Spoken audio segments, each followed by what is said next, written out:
Aeroport yolunda tətbiq ediləcək məhdudiyyətlə əlaqədar bəzi marşrutların hərəkət sxemləri müvəqqəti dəyişdiriləcək.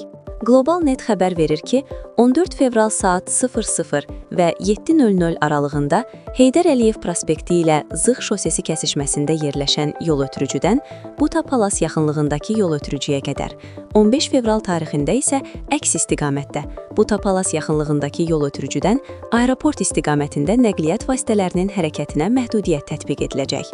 Məhdudiyyətlə əlaqədar olaraq H1, 140, 140Y, 141, 141Y, 150, 160, 168 və 169 nömrəli müntəzəm marşrutların hərəkət sxemləri müvəqqəti olaraq dəyişdiriləcək.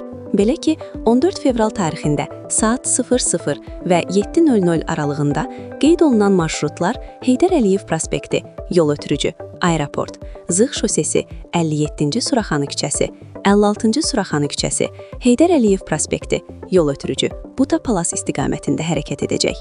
15 fevral tarixində isə marşrutlar Heydər Əliyev prospekti, yol ötürücü, Buta Palas istiqamətində, 56-cı Suraxanı küçəsi, Yeni Suraxanı qəsəbəsi, Heydər Əliyev prospekti istiqamətində hərəkət etdikdən sonra mövcud hərəkət sxemi üzrə fəaliyyət göstərəcək.